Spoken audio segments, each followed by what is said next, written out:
सभी को मेरा नमस्कार। मैं Kuldeep Birwal, lecturer in commerce, government senior secondary school Kilayat, district Kaithal, आप सबका आज की ऑनलाइन क्लास में स्वागत करता हूं। आज हम 11वीं कक्षा के व्यवसाय अध्ययन विषय के अंतर्गत निजी क्षेत्र और सार्वजनिक क्षेत्र नामक टॉपिक के ऊपर चर्चा करेंगे। आज हम जानेंगे निजी क्षेत्र में कौन से व्यवसाय आते हैं और सार्वजनिक क्षेत्र में कौन से व्यवसाय आते हैं। तो चलिए शुरू करते हैं आज की ऑनलाइन क्लास।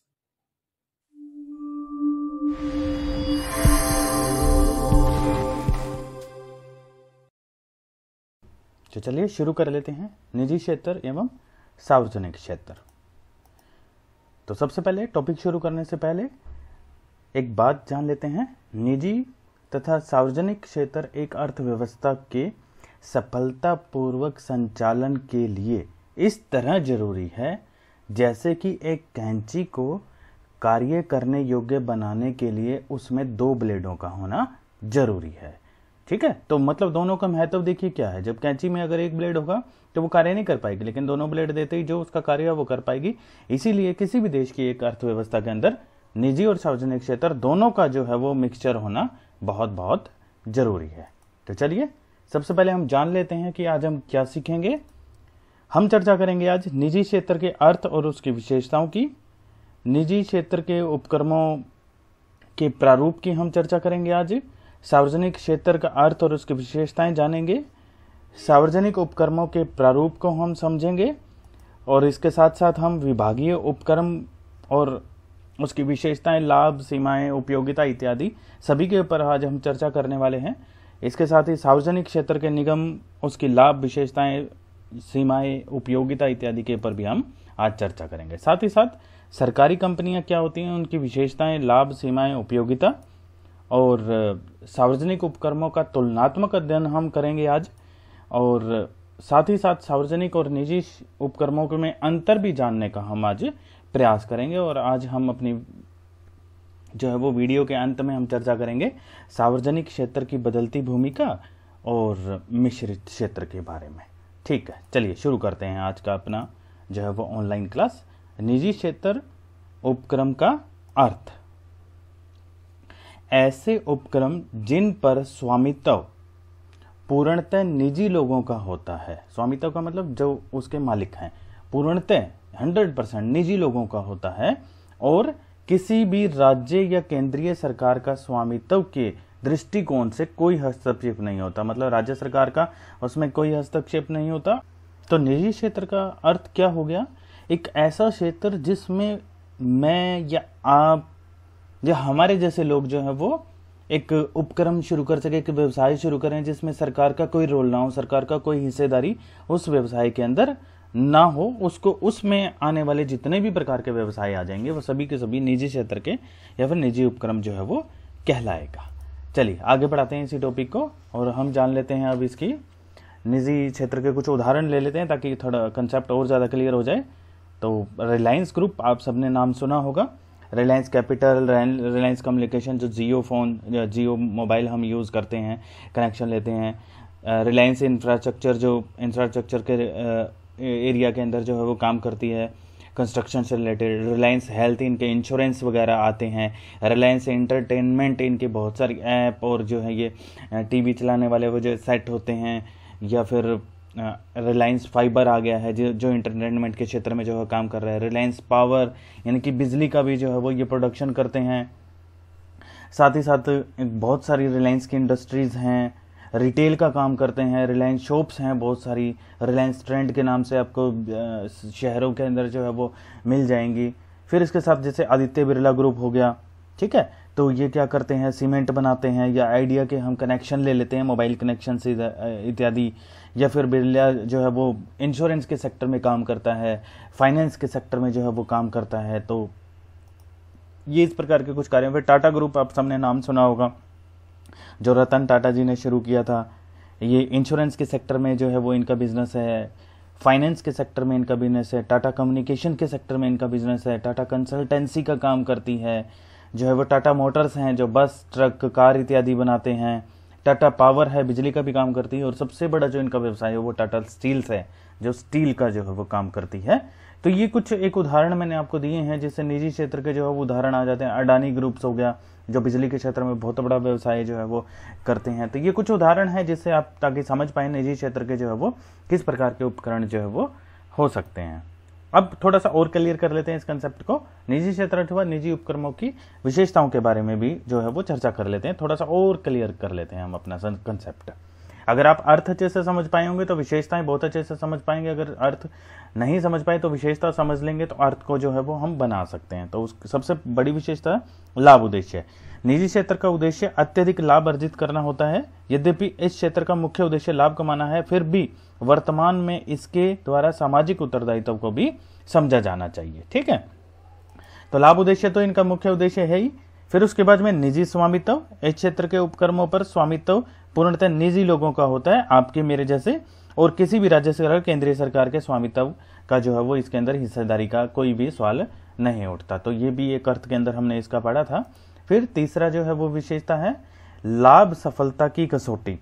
निजी क्षेत्र के उपक्रमों की सफलता को लाभ की मात्रा के द्वारा मापा जाता है, लेकिन अब आज के समय में इसके सामाजिक उत्तरदायित्व का महत्व भी जो है वो बढ़ गया था। तो पहले ये माना जाता था जो जितना लाभ कमाता है निजी क्षेत्र के अंदर वो उतना ही बड़ा और बढ़िया व्यवसाय है, लेकिन आज के समय में सामाजिक उत्तरदायित्व का भी महत्व जो है वो इस क्षेत्र में बढ़ गया है।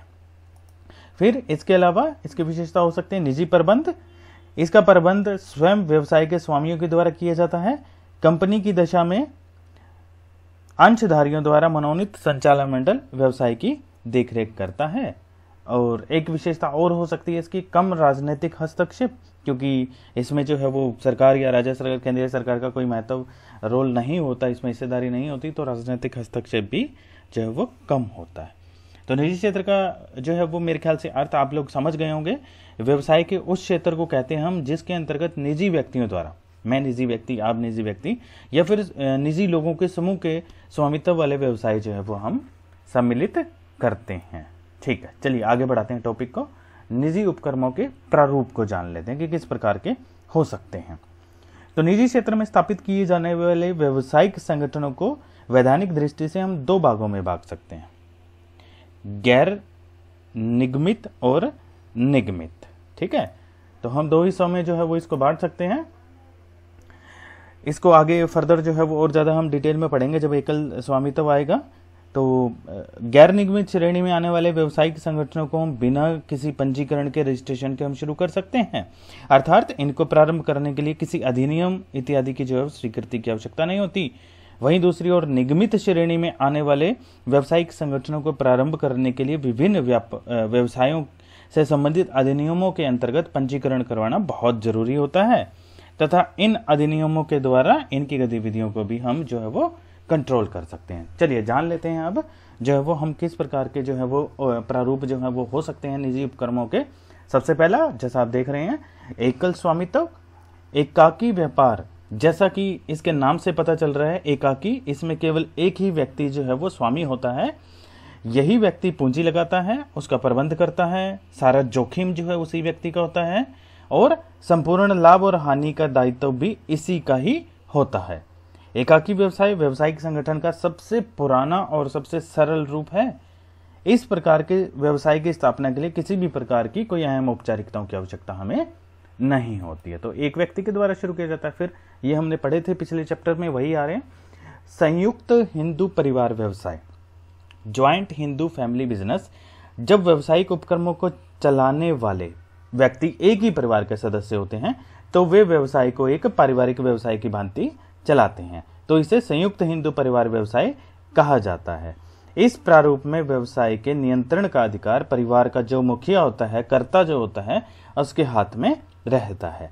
परिवार के अन्य सदस्य मुखिया के नियंत्रण और निर्देशन में कार्य करते हैं। परिवार का जो सबसे बड़ा व्यक्ति होता है उसी को ही परिवार का मुखिया माना जाता है तथा उसे ऋण लेने या अन्य पक्षकारों से सौदा करने या निर्णय लेने का पूर्ण अधिकार होता है। परिवार के अन्य सदस्य मुखिया से लाभ व हानि का लेखे की मांग नहीं कर सकते, लेकिन वे पूर्वजों की संपत्ति में विभाजन की मांग कर सकते हैं। पूरा का पूरा हमने चैप्टर इसके ऊपर पढ़ा था। तो अगर इसमें लायबिलिटी की जब बात आती है, दायित्व की बात आती है, तो मुखिया को छोड़कर शेष सभी जो सदस्य होते हैं उनका दायित्व सीमित होता है, जबकि मुखिया का दायित्व असीमित होता है। और इस व्यवसाय का जो है निर्माण हिंदू अधिनियम, हिंदू लॉ के अधीन जो है वो किया जाता है। ठीक है, चलिए आगे बढ़ते हैं। साझेदारी, पार्टनरशिप। साझेदारी के अंतर्गत न्यूनतम 2 और अधिकतम 50 व्यक्ति एक समझौते के आधार पर व्यवसाय को चलाते हैं तथा इसके लाभ और हानि को आपस में बांटते हैं। साझेदारी व्यवसाय की स्थापना या तो एकाकी परिवार को विस्तृत करने के उद्देश्य से की जाती है या फिर 2 या 2 से अधिक व्यक्ति जो है वो मिलकर एक नया व्यवसाय को स्थापित करने के उद्देश्य से जो है वो साझेदारी की जाती है। या फिर हम कहें तो व्यवसायिक संगठन के इस प्रारूप की आवश्यकता एकाकी व्यवसाय की सीमाओं और असफलताओं के कारण होती है। मान लो अकेले व्यक्ति ने शुरू किया, असफल हो गया तो एक पार्टनर और मिला लिया ताकि थोड़ा सा जोखिम भी बढ़ जाए और अगर नुकसान हो तो उसकी भी रिकवरी की जा सके, तो फिर उसके बाद साझेदारी शुरू हो जाती है। फिर उसके बाद में संयुक्त साहस, जॉइंट वेंचर। व्यवसायिक संगठन के इस स्वरूप के अंतर्गत 2 या 2 से अधिक व्यक्ति, सदस्यों की संख्याओं पर कोई प्रतिबंध नहीं है इसके अंदर, उसमें 50 था, मिलकर किसी एक विशेष कारोबार को अस्थायी रूप से चलाते हैं। लाभ हानि को सभी संयुक्त उपक्रमी, जो मिलकर व्यक्ति जो इकट्ठा कर रहे हैं, पूर्व निर्धारित अनुपात में बांट लेते हैं। तो जब शुरू करते हैं तो अनुपात में निर्धारण कर लेते हैं, उसी में बांटते हैं फिर लाभ को। विशेष कार्य के पूर्ण हो जाने पर संयुक्त साहस का ठहराव यानी कि एग्रीमेंट जो है वो खत्म हो जाता है। जो भी उनको कार्य जिसके लिए भी वो इकट्ठे हुए थे, जैसे ही वो कार्य पूर्ण होगा तो ये ऑटोमेटिकली एग्रीमेंट जो है वो खत्म हो जाएगा, जिसके परिणाम स्वरूप संयुक्त उपक्रम के साझेदारों का दायित्व भी खत्म हो जाता है। यह व्यवसाय प्राय माल के प्रेषण के लिए, कंपनी के अंशों, ऋण पत्रों का अभिगोपन, अंडरराइटिंग इत्यादि करने के लिए, भवन, सड़कें, पुल, नहरों आदि का निर्माण करने के लिए ही स्थापित किया जाए। जैसे ही नहर, पुल, सड़क इत्यादि ये बन गए और ये जो है संयुक्त साहस जो है वो खत्म हो जाता है। फिर उसके बाद में 5वां संयुक्त पूंजी कंपनी, ज्वाइंट स्टॉक कंपनी। स्वामित्व के इस प्रारूप को ऐसे व्यवसाय के जो है वो रूप में माना जाता है जिसमें अधिक पूंजी की आवश्यकता हो और जोखिम भी अपेक्षाकृत बहुत अधिक हो। यह एक निगमित श्रेणी का व्यवसायिक संगठन है। इसी आधार पर इसकी स्थापना कंपनी अधिनियम 1956 के अंतर्गत की जाती है। संयुक्त पूंजी कंपनी विधान द्वारा निर्मित एक कृत्रिम व्यक्ति के रूप में कार्य करती है, जिसका अस्तित्व अपने सदस्यों से पृथक होता है, अलग होता है। इसकी एक अपनी अलग स्टैंप होती है जिससे इसके पृथक अस्तित्व की जानकारी मिलती है। इसके सदस्यों का दायित्व भी सीमित होता है। इनका संचालन अंशधारियों द्वारा, जो शेयर जो होल्डर्स होते हैं उनके द्वारा चुने हुए प्रतिनिधियों के द्वारा किया जाता है, जिन्हें हम बोर्ड ऑफ डायरेक्टर्स यानी कि संचालक मंडल कहते हैं। फिर उसके बाद हमारा आ जाता है सहकारी उपक्रम। ये हम सारे जो है ना चैप्टर पहले पढ़ चुके हैं। अच्छा, संयुक्त पूंजी कंपनी जो है वो उसको हम 2 हिस्सों में भी बांट सकते हैं, निजी कंपनियां और सार्वजनिक कंपनियां। दोनों प्रकार की कंपनियों में अंतर का मुख्य आधार अंशों का हस्तांतरण है, सदस्यों की संख्या है, अंश या ऋण पत्र जारी करने के लिए जनता को आमंत्रित करना, जन निक्षेप में विनियोग करने के जनता को आमंत्रित करना और चुकता पूंजी की न्यूनतम राशि, यही इसके मुख्य आधार हैं जो निजी कंपनी और सार्वजनिक क्षेत्र को जो है वो डिफरेंशिएट करते हैं। हमारा आ जाता है सहकारी उपक्रम, कोऑपरेटिव एंटरप्राइजेस। सहकारी उपक्रम अथवा सहकारी समितियां, जो हमने पिछले चैप्टर में हम पढ़ चुके हैं, एक ऐच्छिक संघ होता है जिसका प्रारंभ इसकी सदस्यों की सेवाओं करने के लिए उद्देश्य से किया जाता है। अन्य व्यावसायिक संस्थाओं की भांति इसका उद्देश्य लाभ करना अर्जित न होकर बल्कि अपने सदस्यों की मदद करना, सेवा करना होता है। ये व्यवसाय प्राय एक विशेष वर्ग की जरूरत तथा वित्तीय रूप से कमजोर लोगों के लिए ही खोला जाता है। तो हम इसके बारे में डिटेल में हम पहले ही पढ़ चुके हैं पिछले चैप्टरों में। चलिए आगे चलते हैं। हमारा टॉपिक आ जाता है सार्वजनिक क्षेत्र। तो सार्वजनिक क्षेत्र का अर्थ पहले जान लेते हैं, फिर विशेषताएं वगैरह और ये सारी चीजें हम समझेंगे। पहले सार्वजनिक क्षेत्र क्या होता है। सार्वजनिक क्षेत्र में राजकीय स्वामित्व वाले व्यवसाय हम शामिल करते हैं जिनको सरकार द्वारा नियंत्रित और संचालित किया जाता है। सार्वजनिक अथवा राजकीय उपक्रमों को पिछले कुछ दशकों में देश की अर्थव्यवस्था में बहुत ही ज्यादा महत्वपूर्ण स्थान प्राप्त हुआ है। 19वीं शताब्दी तक निजी क्षेत्र के व्यावसायिक संगठनों का ही बोलबाला था, परंतु जैसे ही 20वीं सदी में जो है वो प्रवेश किया तो औद्योगिक विकास, औद्योगिक डेवलपमेंट, औद्योगिक क्रांति आई। निजी क्षेत्र के व्यावसायिक संगठनों में कुछ दोष दिखाई पड़ने लगे, जैसे कि उपभोक्ता और श्रमिकों का शोषण होता होगा, बड़े व्यवसायी उपक्रमों की एकाधिकार की प्रवृत्ति आ गई, गला काट प्रतियोगिता ने परेशान कर दिया। इसी तरह निजी क्षेत्र में उन उद्योगों के विकास की ओर कोई ध्यान नहीं दिया जाता था जिसमें बहुत अधिक पूंजी की आवश्यकता थी और लाभ अर्जित करने के लिए लंबे समय तक जो है वो इंतजार करना पड़ता था।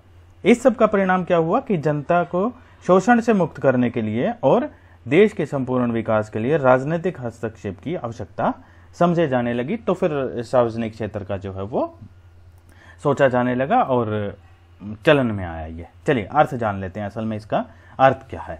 ऐसे उपक्रम जो सरकार द्वारा स्थापित किए जाते हैं और जिनका स्वामित्व व प्रबंध भी सरकार के हाथों में होता है। ठीक है, निजी क्षेत्र में तो निजी में था, मेरे आपके या फिर मेरे जैसे और लोग, आपके जैसे और लोग उनके हाथ में था, लेकिन इसके अंदर क्या चेंज आ गया, इसमें स्वामित्व जो है वो सरकार के हाथ में होगा।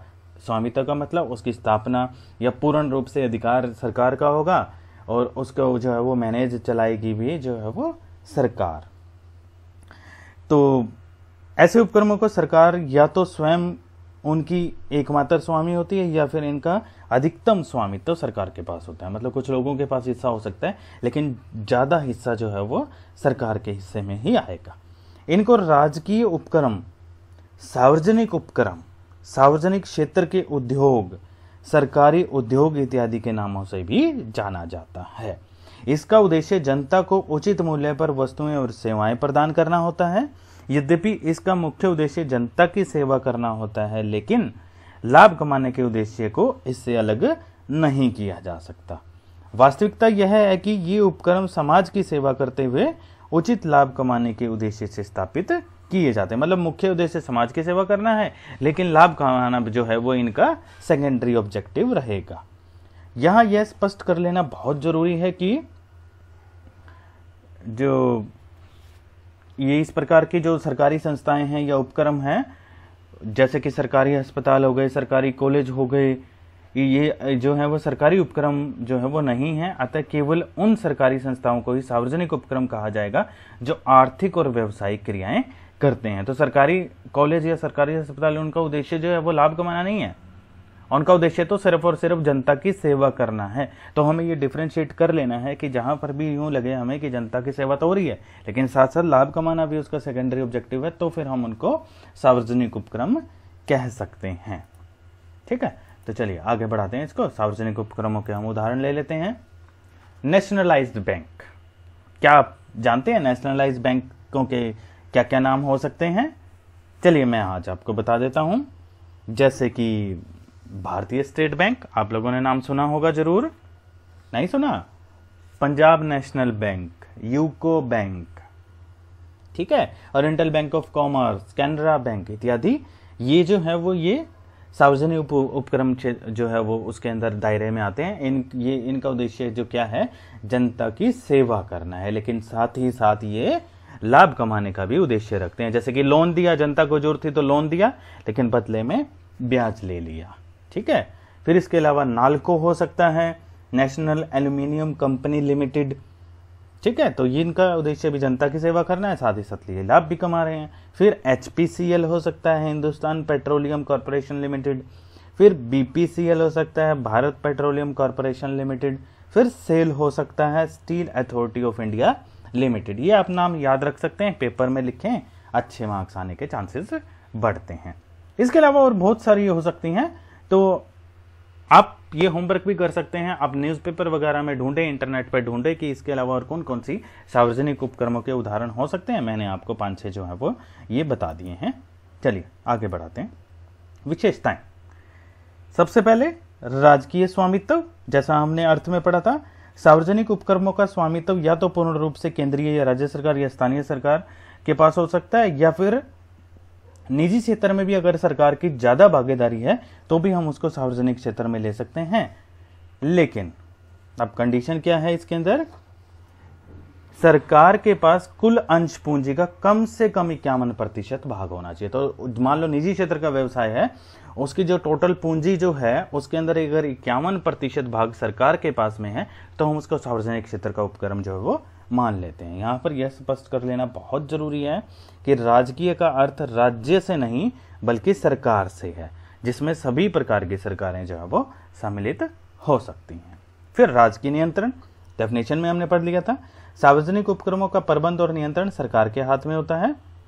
कुछ उपक्रमों की स्थापना सरकार अपने ही विभाग के अंतर्गत करती है, जैसे कि डाक तार विभाग को डाक तार विभाग हो गया, जिसका काम जो है वो कम्युनिकेशन मिनिस्ट्री के द्वारा किया जाता है। इसी प्रकार कुछ अन्य उपक्रम हो गए, जैसे कि Bhakra Nangal control board, Hirakud control board इत्यादि को सौंप दिया। लेकिन इन सब पर अंतिम नियंत्रण भी जो है वो सरकार का रहेगा, यानी कि बोर्ड बना दिए अलग अलग, लेकिन कंट्रोल जो है वो सरकार का ही उस पर रहता है। फिर वित्तीय स्वतंत्रता, सार्वजनिक उपक्रमों को लगभग सभी वित्तीय आवश्यकताएं सरकार के द्वारा पूंजी विनियोग के माध्यम से पूरी की जाती हैं। ठीक है, तो वित्तीय स्वतंत्रता हो गई, सरकार आवश्यकता अनुसार इनको जो है वो पूंजी प्रोवाइड करती है, तो ये भी एक विशेषता हो गई। फिर सेवा उद्देश्य, डेफिनेशन में हमने पढ़ दिया था, मुख्य उद्देश्य सेवा करना है, सेकेंडरी ऑब्जेक्टिव प्रॉफिट कमाना है। ठीक है, निजी क्षेत्र में जो है वो रिवर्स है, मुख्य उद्देश्य प्रॉफिट कमाना और सेकेंडरी उद्देश्य जनता की सेवा करना भी आज के समय की अगर हम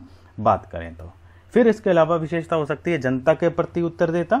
निजी क्षेत्र के उपकरण अपनी प्रगति के लिए केवल कुछ लोगों या कुछ विशेष लोगों से स्वामियों के प्रति उत्तरदायी होते हैं। इसके विपरीत राजकीय उपक्रम न केवल सरकार जनता के प्रति भी उत्तरदायी होते हैं। जनता द्वारा चुने गए प्रतिनिधि इन उपक्रमों की सफलता और असफलता के बारे में संसद या विधानसभा इत्यादि में चर्चा वगैरह भी करते रहते हैं। फिर प्रबंध में नौकरशाही, क्योंकि सार्वजनिक क्षेत्र के उपक्रम सरकार द्वारा स्थापित किए जाते हैं, इसीलिए इनका प्रबंध प्रशासनिक अधिकारियों के द्वारा किया जाता है। प्रशासनिक अधिकारी सरकार के द्वारा बनाए गए नियम, कायदे, कानून इत्यादि में बंधे होते हैं और उन्हीं का ध्यान रखते हुए जो है वो व्यवसाय को चलाने का और चलवाने का प्रयास करते हैं। इससे क्या होता है कि निर्णयों में लोडशीलता का अभाव रहता है। लोडशीलता का हम पहले भी बहुत डिस्कस कर चुके हैं। लोडशीलता का मतलब होता है जरूरत के हिसाब से उनमें परिवर्तन कर लेना। ठीक है, तो लेकिन निजी क्षेत्र के व्यवसाय में ये विशेषता पाई जाती है। फिर मधुर औद्योगिक संबंध, निजी क्षेत्र के व्यवसायियों की अपेक्षा सार्वजनिक क्षेत्र के उपक्रमों का दृष्टिकोण अधिक उदार होता है। ये उपक्रम ऐसी नीतियों को अपनाते हैं जो उनके कर्मचारियों, उपभोक्ताओं और अंततः पूरे समाज के लिए प्रॉफिटेबल हो, हितकारी हो। सार्वजनिक उपक्रमों की इस विशेषता के कारण ही अन्य सभी पक्षकारों के साथ मधुर संबंध इनके बने रहते हैं। फिर सभी वर्गों के लिए उपयोगी, सार्वजनिक उपक्रम समाज के किसी भी वर्ग, किसी एक वर्ग की नहीं बल्कि पूरे के पूरे समाज की उपयोगी जो है वो सिद्ध होते हैं। उदाहरण के लिए सार्वजनिक क्षेत्र का डाक व तार विभाग समाज के सभी लोगों की एक समान से ही सेवा करता है। वो गरीब और अमीर जो है वो दायरे में नहीं आता। कुछ क्षेत्रों में एकाधिकार, कुछ क्षेत्रों में सार्वजनिक उपक्रमों का एकाधिकार है। एकाधिकार का अर्थ आप जानते हैं, किसी एक विशेष उद्योग को केवल सार्वजनिक क्षेत्र में ही स्थापित किया जाना। मतलब कोई एक ऐसा उद्योग जो सिर्फ सार्वजनिक क्षेत्र में ही एस्टेब्लिश किया जा सकता है। निजी क्षेत्र का कोई व्यवसायी जो है वो उसको एस्टेब्लिश नहीं कर सकता, जैसे कि रेलवे, डाक सेवाएं इत्यादि। समाज सेवा के लिए ऐसा करना जरूरी भी है, क्योंकि इन उद्योगों के अधिक लाभ न होने के कारण निजी क्षेत्र के उद्यमी भी इनके अंदर अधिक रुचि नहीं रखते हैं। चलिए आगे बढ़ाते हैं, प्रारूप देख लेते हैं क्या होता है। थोड़ा सा बड़ा चैप्टर है ये। सबसे पहला विभागीय उपक्रम। सार्वजनिक उपक्रमों को संचालित करने का यह सबसे अधिक प्रचलित प्रारूप है। ये उपक्रम अनिवार्यतः पूर्ण रूप से सरकारी स्वामित्व के नियंत्रण में काम करते हैं। कौन करते हैं? विभागीय उपक्रम। विभागीय सचिव इनका मुख्य कार्यकारी अधिकारी होता है। चीफ एग्जीक्यूटिव ऑफिसर, सीईओ बोलते हैं इसको, जो मंत्रालय के निर्देशन और नियंत्रण में कार्य करता है। प्रतिवर्ष इनका बजट बनता है, जिसकी स्वीकृति सरकार से ले ली जाती है। इन उपक्रमों के वर्ष भर के कार्यकलापों, प्रगति व अन्य संबंधित मामलों की रिपोर्ट जो है वो संसद, विधानसभा इत्यादि में चर्चा की जाती है। इसकी स्थापना सार्वजनिक उपयोगिता की सेवाओं के लिए की जाती है। ठीक है, जैसे कि उदाहरण के लिए हम बात करें तो Indian postal and telegraph department, ministry of communication, ministry of railway, Indian railways, all India radio, Doordarshan, इस प्रकार की जो है ये विभागीय उपक्रम के अंदर आती हैं। इसकी विशेषताएं क्या होती हैं? इनकी स्थापना सरकारी विभाग के रूप में सरकार द्वारा की जाती है और प्रत्येक सरकारी विभाग को एक विशेष मंत्रालय के साथ में जोड़ दिया जाता है। फिर इनका पूर्ण रूप से सरकारी स्वामित्व होता है। फिर इसके अंदर जो है वो एक विभागीय सचिव जो नियुक्ति करते हैं, जो इसका संचालन करता है। इसकी वित्त व्यवस्था का पूर्ण रूप से भार जो है वो सरकार के ऊपर होता है। फिर इसके अंदर जितने भी लोग काम करते हैं उनकी नियुक्ति जो है वो या तो पब्लिक सर्विस कमीशन के द्वारा की जाती है, या फिर स्टाफ सिलेक्शन बोर्ड के द्वारा, या फिर रेलवे की अगर हम बात करें तो रेलवे सर्विस कमीशन के द्वारा की जाती है। इनका कोई अलग से अस्तित्व नहीं होता, इन पे कोई मुकदमा नहीं कर सकता। ये अपने नाम में संपत्ति नहीं रखते और न ही सरकार की अनुमति के बिना किसी पर मुकदमा करते हैं, और न ही इन पर मुकदमा किया जा सकता है। वो मिनिस्ट्री के ऊपर जो है वो जाती है बात। फिर इनके पास में प्रशासनिक स्वतंत्रता नहीं होती, क्योंकि ये एक सरकारी विभाग के रूप में कार्य करते हैं। अच्छा, इनका लाभ क्या है सरकारी उपक्रम का, जब इतना अच्छा इसको बताया जा रहा है? और सबसे पहले तो स्थापना इसकी सरल है। सरकार चाहे तो स्थापना कर देती है, किसी भी व्यक्ति की जो है वो हेल्प की आवश्यकता नहीं पड़ती। फिर दूसरा, इन उपक्रमों पर प्रबंध संबंधी मंत्रालय द्वारा निर्धारित नियमों के अंतर्गत किया जाता है, तो वे शिक्षित और प्रशिक्षित अधिकारियों के द्वारा किया जाता है, तो इनके ऊपर नियंत्रण करना भी आसान रहता है। फिर विभागीय उपक्रम जो होते हैं, इससे सरकार की आय में वृद्धि होती है और साथ ही साथ कर भार में कमी होती है। ठीक है। फिर इसकी व्यवस्था जो है वो सरलता से की जा सकती है, क्योंकि सरकार ने करनी होती है। फिर फंडों का उचित उपयोग कर सकती है सरकार। तो ये विभागीय उपक्रम की जो है वो बहुत बढ़िया विशेषताएं हैं, लेकिन साथ साथ कुछ सीमाएं भी हैं इसकी। क्या? शीघ्र कार्रवाई की कमी होती है। पहले विभाग के अंदर किसी चीज़ की जरूरत होगी, फिर वो चीफ एग्जीक्यूटिव ऑफिसर के पास जाएगी, फिर सरकार के पास जाएगी, फिर उसकी लोकसभा विधानसभा में चर्चा की जाएगी, फिर उसके बाद में वो चीज़ें जो भी चीज़ रिक्वायरमेंट है फिर उसके बाद में वो आती है। फिर लोचशीलता की कमी मिलेगी, क्योंकि कठोर सरकारी नियमों में जो है वो लोचशीलता की कमी पाई जाती है। फिर प्रेरणा की कमी भी मिलेगी। ऐसा देखने में आता है कि अधिकारियों को प्राप्त शक्तियों जो भी प्राप्त होती हैं वो प्रेरणा का काम करती हैं, और इन शक्तियों से प्रेरित होकर वो उपक्रम की आय का अधिकतम प्रयास तो करते हैं, लेकिन विभागीय उपक्रमों के अधिकारियों को शक्ति नाम मात्र की होती है, जिसके कारण वो अधिकतम प्रयास जो है वो नहीं कर पाते, क्योंकि अधिकार जो है वो सरकार के पास में होता है। फिर प्रतियोगिता की भावना नहीं होती इसके अंदर, क्योंकि इस क्षेत्र के अंदर जो है वो सरकार का पूर्ण होता है और कोई और नहीं खोल सकता। ठीक है, तो ये कुछ ऐसी हैं। फिर इसके अलावा और क्या हो सकती है उपयोगिता? भाई पूर्णतः सबसे बड़ा तो इसका फायदा यही है कि इसका मुख्य उद्देश्य जो है वो लाभ कमाना न होकर जो है आम जनता की सेवा करना होता है। ठीक है, तो एक तो ये हो गया हमारा प्रारूप। फिर दूसरा आ गया हमारा वैधानिक या फिर सार्वजनिक निगम। ठीक है, इसके अंदर क्या होता है, अब मैं उदाहरण दे देता हूं इसके, तो फिर आसानी से समझ में आ जाएगा। जैसे कि LIC, reserve bank of India, IDBI bank, ASIC। ठीक है, तो ये कुछ ऐसे हैं जिससे नाम से बिल्कुल क्लियर हो जाता है कि ये किस जो है वो कार्य के लिए की जाती हैं।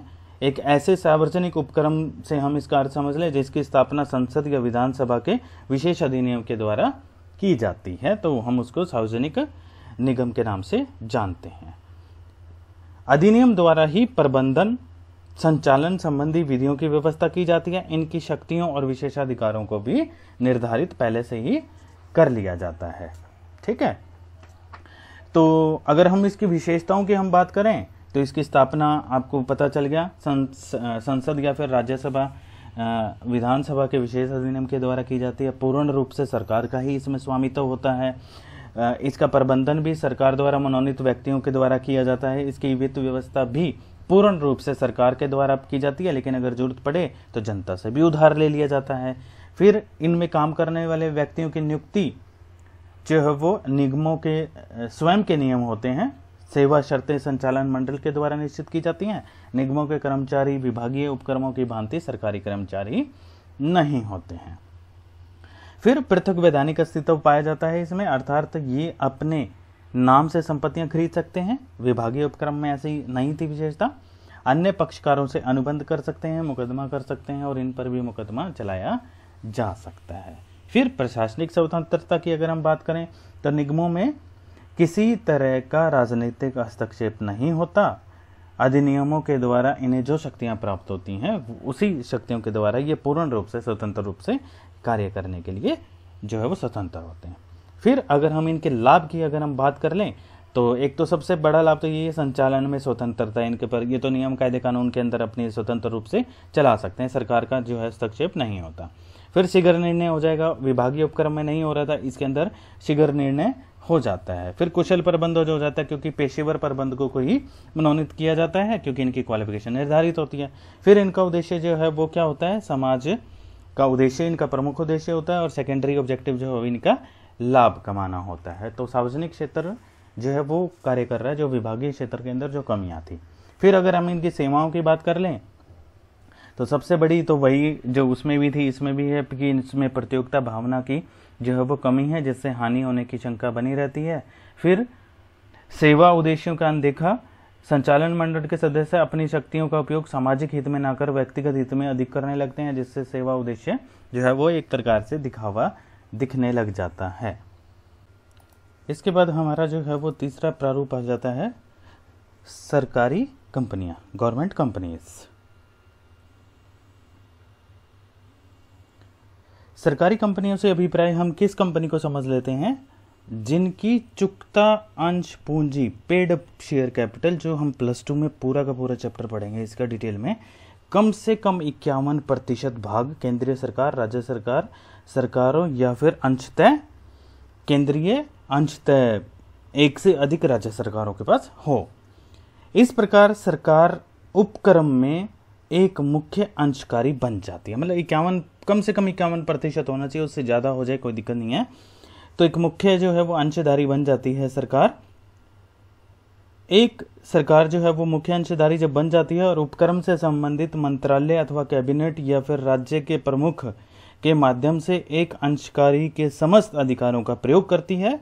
यदि स्थानीय सरकारों या फिर निगमों द्वारा अंश पूंजी का 51% या इससे अधिक हिस्सा प्राप्त कर लिया जाए तो संबंधित उपक्रम को सरकारी कंपनी नहीं माना जाएगा।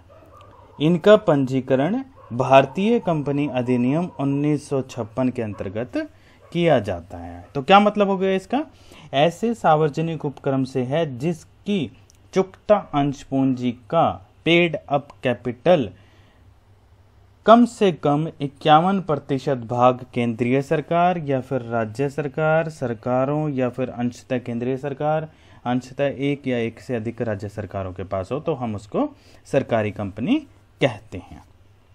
सरकारी कंपनियां जो है वो 2 प्रकार की होती हैं, एक पूर्णतः स्वामित्व वाली कंपनी और दूसरी संपूर्ण जो है वो पूर्णतः स्वामित्व वाली पूंजी में क्या होता है कि संपूर्ण अंश पूंजी सरकार के पास होती है, और दूसरी टाइप होती है मिश्रित स्वामित्व वाली पूंजी, जिसमें अंश पूंजी सरकार या फिर जनता दोनों भागीदार होते हैं, परंतु अधिकांश पूंजी सरकार के पास में ही होती हैं।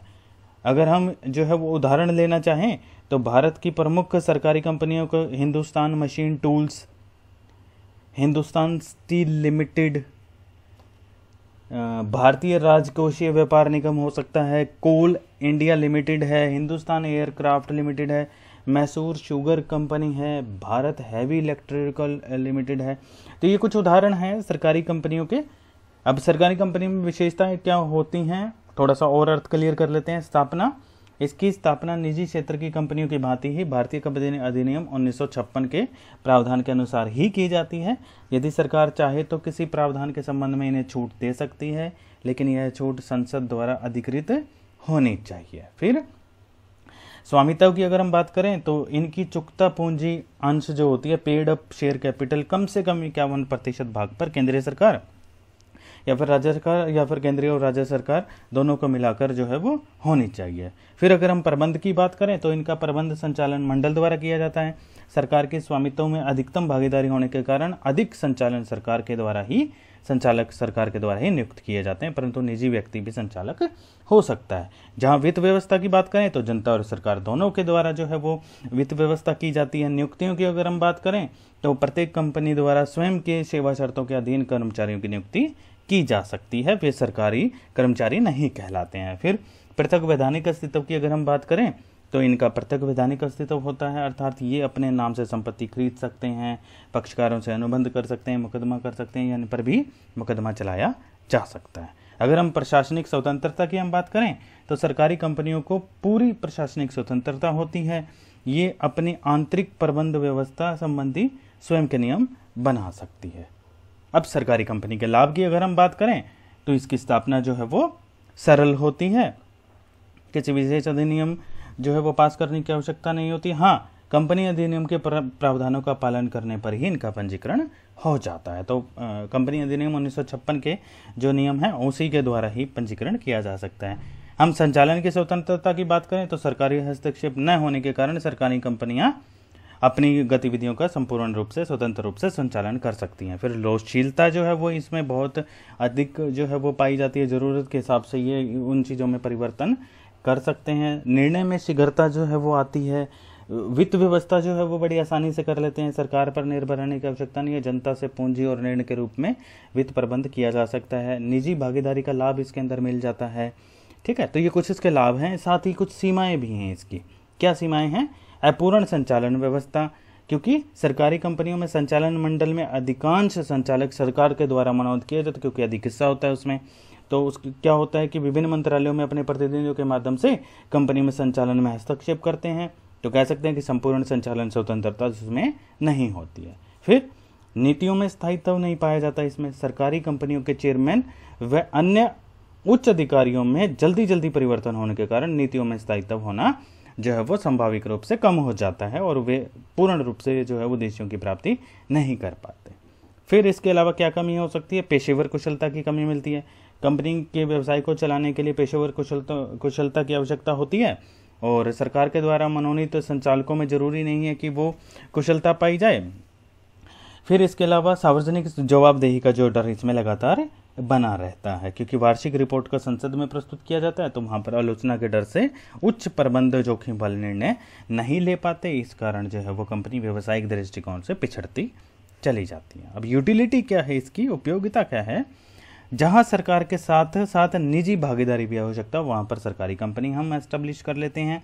जहाँ आर्थिक गतिविधियों को बढ़ावा देना हो, जैसे कि भारतीय राजकीय व्यापार निगम इत्यादि की स्थापना जो है वो इसी के अंतर्गत की गई है।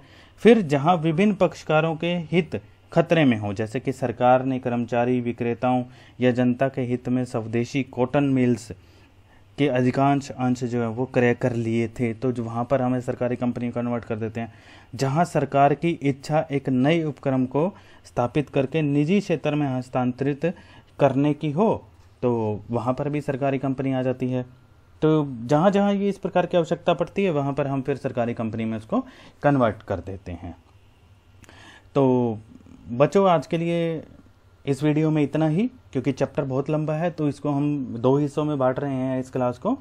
तो आज की वीडियो में इतना ही। इससे अगला जो सेकंड पार्ट होगा उसके अंदर हम बाकी जो पार्ट बचा हुआ है, जिसमें हमारा रह गया कि सार्वजनिक उपक्रमों में तुलनात्मक अध्ययन हमारा जो हिस्सा रह गया, सार्वजनिक और निजी क्षेत्र में अंतर हमारा जो है वो अभी इस चैप्टर में बचा हुआ है।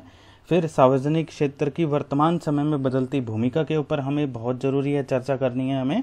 और हमारा जो टॉपिक जो है इस चैप्टर जो हम ख़त्म करेंगे वो मिश्रित क्षेत्र नामक छोटे से पॉइंट से करेंगे। फिर उसके बाद में जो मुख्य महत्वपूर्ण प्रश्न होंगे वो आप उसके बाद में अटेम्प्ट कर पाएंगे। तो इस वीडियो में इतना ही। आप सबका धन्यवाद।